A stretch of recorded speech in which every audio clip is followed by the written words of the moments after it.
이제 24번째 해석학 수업이 되겠습니다. 이 시간에는 우리가 새로운 장에서 새로운 해석학의 이론들을 좀 살펴보려고 합니다. 우리 교재 끝과 잇 해석학 폼나게 풀어보자 317쪽에 언급이 되어 있는데 제9장이 되겠습니다.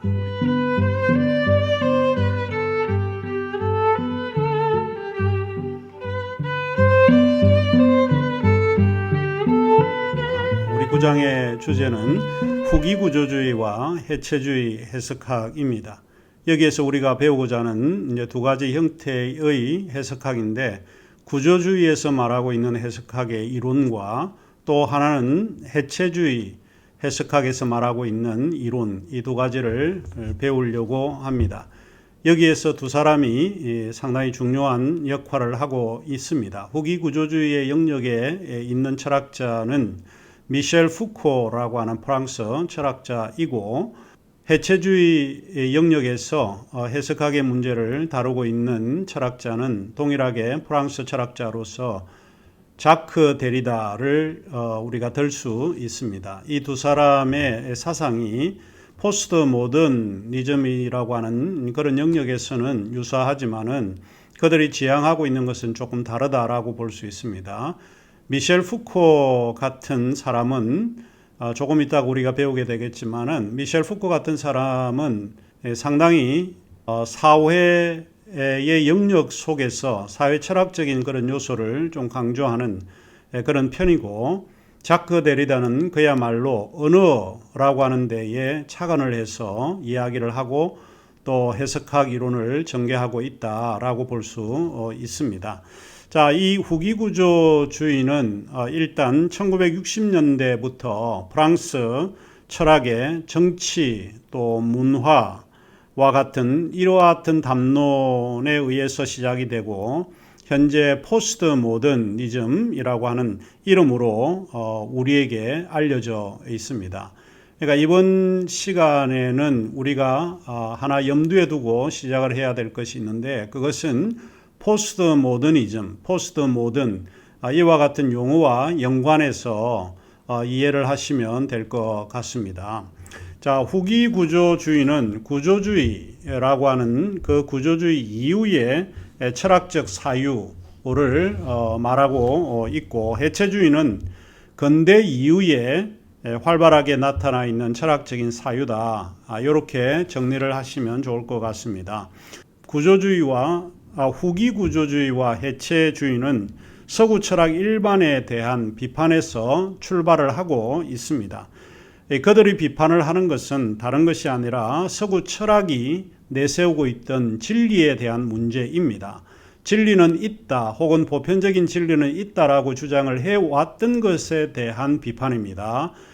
이들 후기구조주의와 해체주의는 한결같이 이야기하는 것은 이와 같은 보편적인 진리는 존재하지 않는다라고 이야기를 합니다. 그래서 진리를 탐구하는 그것은 허황된 것이다, 이렇게 주장을 하고 있습니다. 진리를 탐구하는 그 자체를 가능한 것이 서구에서는 이성으로 봤는데, 이들 철학적 해석학이 가르치고 있는 것은 이성 그 자체가 문제가 있기 때문에 진리를 탐구할 수 없다라고 결론적으로 이야기를 하고 있습니다. 후기구조주의와 해체주의가 서구의 철학을 비판하는 것은 다름이 아니라 로고스 중심주의입니다. 로고스 중심주의라고 하는 것은 이성 중심주의인데, 이성 그 자체가 진리로 인식하고 진리를 탐구하고 또 발견할 수 있다라고 주장하는데, 그것이 잘못되었다, 그릇된 전제에서 출발한다라고 이야기를 합니다. 후기구조주의와 해체주의가 관심을 갖는 것은 그러면 무언가라고 하는 것입니다. 그것은 다름이 아니라 누가 우리 시대의 담론을 결정하는가 하는 것입니다. 우리 시대의 담론을 결정한다라고 하는 말은 누가 우리 시대의 진리를 결정하고 판단하느냐, 이런 이야기입니다. 미셸 푸코 같은 사람들은 명확합니다. 그것은 권력을 가진 사람이 진리를 결정한다, 이렇게 이야기를 합니다. 그러나 그것은 보편적인 그런 진리가 아님에도 불구하고 진리로 이야기를 하고 있다라고 하는 이야기입니다. 자, 대표 이제 후기구조주의와 해체주의 일반에 대해서 좀 우리가 살펴보게 되는데, 대표적인 철학자가 후기 구조주의에서는 조금 전에 말씀을 드렸듯이 미셸 푸코라고 하는 철학자이고, 해체주의에서는 자크 데리다라고 하는 철학자입니다. 푸코의 관심과 데리다의 관심은 좀 사뭇 다른 관심을 가지고 있습니다. 푸코는 정치적 권력과의 사회적인 어떤 연관성에서 논의를 하는 것이고, 데리다의 관심은 글쓰기의 형식에 대한 관심에서 출발을 하고 있다. 그러니까 결국에는 푸코와 데리다의 관심은 조금 그런 의미에서 다르다라고 볼 수 있습니다. 푸코와 데리다는 한결같이 공통적으로 이야기하는 것이 있는데, 그것은 무엇인가 하면 모든 지식은 중립적이지 않다라고 주장을 합니다. 보편적으로 지식이라고 하는 것은 중립적이어야 하는데, 그러나 이들은 모든 지식은 중립적이지 않다라고 이야기를 합니다. 이 문제에 대해서 그들은 한결같이 동의하고 있는 문제입니다. 그러면 지식은 어떤 방식으로 적용되고 활용되는가 라고 우리가 생각을 해볼 수 있고, 또 누가 우리 시대, 동시대의 이런 그 진리나 담론을 지배하고 있는가 하는 이 문제에 관심을 갖고 있습니다. 푸코는 권력 행사의 작동 메커니즘을 밝히면서 신체 정신 혹은 감시 권력, 이와 같은 구조가 형성이 되어지는데, 이런 것을 사회과학적인 방식을 통해서 밝혀내려고 노력을 합니다. 자, 그러면 우선 후기 구조주의에서 미셸 푸코를 우리가 살펴보도록 하겠습니다. 그러면 미셸 푸코는 누구인가?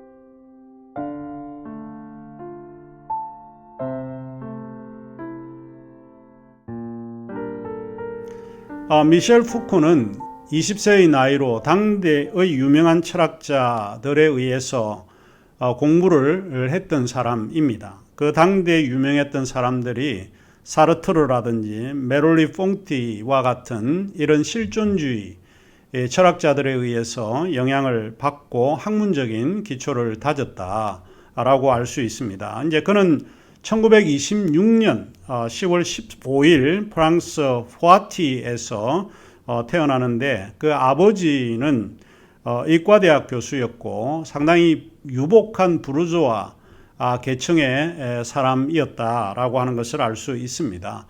이 푸코가 학문적인 관심을 가졌을 때가 사실은 이 젊은 날이었는데, 그가 특별히 관심을 갖는 것은 철학과 심리학 이었다라고 볼 수 있습니다. 그리고 철학을 공부를 했지만 심리학을 무시하지 않고 철학과 심리학을 조화를 이루는데 상당히 심혈을 기울였던 철학자입니다. 1948년 철학을 전공하게 되었고 2년 뒤에 심리학을 다시 배우게 됩니다. 1952년 그 이후에 그는 파리 대학에서 임상병리학으로 학위를 취득하게 됩니다. 프랑스에서 사르트르 이후 가장 뛰어난 철학자를 들라고 하면 바로 그것은 미셸 푸코다라고 이야기를 할 수 있습니다. 이처럼 미셸 푸코는 상당히 뛰어난 철학자로 평가를 받고 있습니다. 그의 실천은 실제 실천적인 행동을 통해서 철학이 무엇을 해야 하는지를 보여주었던 철학자입니다. 상당히 타자들, 소외된 사람들, 이런 사람들에게 관심을 많이 베풀었던, 관심을 가졌던 철학자가 미셸 푸코인데, 그는 노동자들의 인권 문제 또 개입도 하고, 보트 피플, 외국에서 그 나라에 살 수 없어서 보트를 타고 이주해가는 이런 사람들, 보트 피플이라든지 또 사회의 소수자들, 이런 사람들의 권익을 대변해 주었던 사람이라고 볼 수 있습니다. 자, 그러면 일단 우리가 미셸 푸코가 이제 주장을 했던 내용들을 좀 살펴봐야 될 텐데, 미셸 푸코의 해석학이라고 할 때 그것은 구조주의를 일단은 이해를 해야 합니다. 미셸 푸코를 이해하려고 하면 구조주의를 모르고는 이해하기가 어렵다. 그러면 구조주의라고 하는 것은 뭔가? 구조주의는 이제 1950년에서 1960년도에 활동을 했던 사상적 흐름에서 찾아볼 수 있는 개념이라고 볼 수 있습니다. 이 구조주의는 초기 철학적 방식에서 그가 관심을 가졌던 저서인 말과 사물이라고 하는 책에서 요 구조주의에 대해서 잘 언급을 하고 있습니다. 이제 초창기 그가 배웠던 철학의 사조가 구조주의고, 이 구조주의가 말과 사물이라고 하는 책을 통해서 설명을 하고 있습니다. 그가 이야기하고자 하는 것은 그러면 무엇인가 하는 것입니다. 일종의 구조주의를 전개하기 위해서 그가 내세우는 것이 계보학이라고 볼 수 있는데, 이 계보학은 그의 감시와 처벌, 또 부제로서는 병동의 탄생이라고 하는 그 책에서 설명을 잘하고 있습니다. 푸코의 해석학은 한마디로 이야기를 하면 지식과 권력의 관계에서 이해가 되어질 수 있습니다. 권력에 의해 사회나 공동체는 정상과 비정상으로 구분을 합니다. 이 사회에서는 항상 정상과 비정상, 규범을 따르는 사람과 규범을 따르지 못하는 사람으로 이원화해서 구분을 시키는 것이 일상적이다. 이것을 이제 푸코가 지적을 합니다. 정상인은 사회 규범과 제도에 순응하는 사람들이고, 비정상인들은 사회 규범과 제도에 순응하지 못하는 비순응자들이다 라고 이야기를 합니다. 그가 병동이라든지 감옥이라든지 또 성, 섹슈얼리티와 같은 이런 개념들은 일종의 추상적인 그런 개념들이라고 봅니다. 여기에 이 추상적인 개념에다가 권력의 이해가 개입이 되면서 문제가 일어난다라고 보는 것이죠. 여기서 권력적 이해가 적용이 되면 그것은 처벌과 감시의 관계가 형성이 되어지고 권력을 유지하는 하나의 수단이 될 수 있다라고 하는 것입니다. 그리고 그 시대의 권력자는 이 언어를 통제함으로써 사람들을 지배하고 있다라고 보는 것이죠.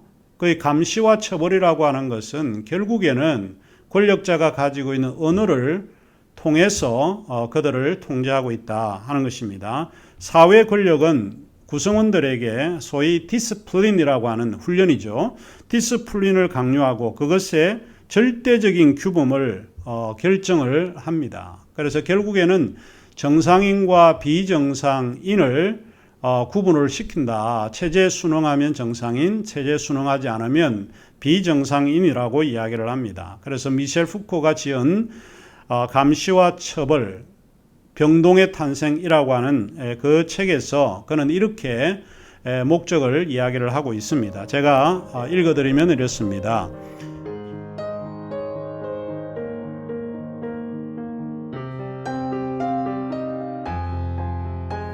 이 책의 목표는 다음과 같은 것이다.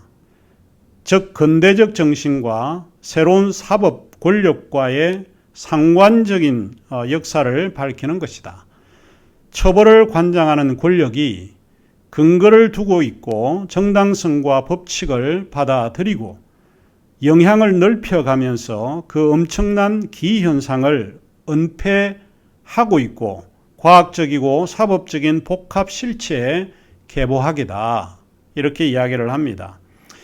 그래서 이제 이런 그 권력자들이 일종의 관념인 처벌, 감시 이와 같은 것을 권력의 이해관계에서 실제 사회 속에서 실행을 하고 있다. 이것이 이제 미셸 푸코가 이야기를 하고 있는 것입니다. 처벌의 그런 형식 또 형벌의 그와 같은 대표적인 그런 형태가 다름이 아니라 이제 신체를 이야기를 합니다. 형벌이 신체형이 되기 위해서는 세 가지 기준과 일치해야 한다라고 이야기를 하는데, 형벌은 첫째로 평가하고 비교하고 등급을 정합니다. 결국 이제 사회의 그런 지배 권력이 이제 이런 등급을 매기게 되는 거죠. 형벌에 대해서 평가를 합니다. 뭐 그 형벌에 대한 미셸 푸코가 이야기하는 것은 사형도 있고 참수형도 있고 혀 절단, 혀를 절단하는 이와 같은 형벌도 있습니다. 이런 등급을 이제 매기게 된다는 거예요. 이 과거에 일어났던 텍스트를 통해서 미셸 푸코가 우리에게 고발을 하고 있는 내용입니다. 그리고 형벌은 고통을 만들어내는 규칙이 수반되어야 한다라고 보는 거예요. 신체에 대한 타격 형태, 다시 말하면 이제 고통의 질이라든지 고통의 양이라든지 시간이라든지 고통의 크기라든지 범죄의 경중 이와 같은 거를 결정을 하게 됩니다. 그리고 이제 세 번째로 신체형의 형벌은 일종의 어떤 의식을 구성하고 만들어야 한다라고 보는 거죠. 왜 형벌을 가하냐? 그 형벌을 가하게 되면 흔적이 남게 되는데 일종의 수치스러운, 불명예스러운 인간으로서 해야 되지 않은 이런 거를 뒤집어 씌우면서 이제 그 사람은 그렇다라고 말을 만들어내게 되는 것이다. 이게 미셸 푸코가 이야기를 하고 있는 내용입니다. 그러니까 결국에는 뭘 이야기하는가 하면 미셸 푸코의 해석학에서 권력의 유형이 규범을 만들어내고 그 규범에 순응하게 하냐 순응하지 못하느냐를 통해서 판단을 할 뿐만 아니고 그로 인해서 그에게 형벌을 가하고 또 체벌이 가해진다라고 하는 것을 우리에게 강조합니다. 규범의 권력이라고 하는 것도 있고 권력이라고 하는 것은 하나만이 아닙니다. 권력이라고 하는 것은 규범의 권력도 있고 말의 권력도 있고 전통의 권력이 있다라고 주장을 합니다. 자, 권력이라고 하는 것이 꼭 사람이 권력을 가지고 있는 그것만 연상할 수가 없고 언어의 권력, 말의 권력이라고 하는 것은 언어가 우리의 사고를 통제하는 힘이기 때문에 언어를 통제하는 그것이 일종의 권력이 될 수 있다라고 주장을 하고 규범의 권력 같은 거는 정해진 규범, 그게 뭐 윤리적이든 행동 규범이든 그 규범이 사람을 통제한다는 거예요. 사람을 통제하기 때문에 규범이 일종의 권력이 되는 거다. 그리고 전통이라고 하는 것도 일종의 권력입니다. 우리는 전통에서 벗어날 수가 없습니다. 한 인간이라고 할 때 그 인간은 자기가 살아왔던 환경, 배경, 그런 영역에서 벗어날 수가 없습니다. 우리는 전통에서 움직여야 되고 전통에서 이해될 수 있다. 이제 그런 의미에서 전통도 일종의 뭐냐면 권력의 형식이다. 이렇게 주장을 합니다.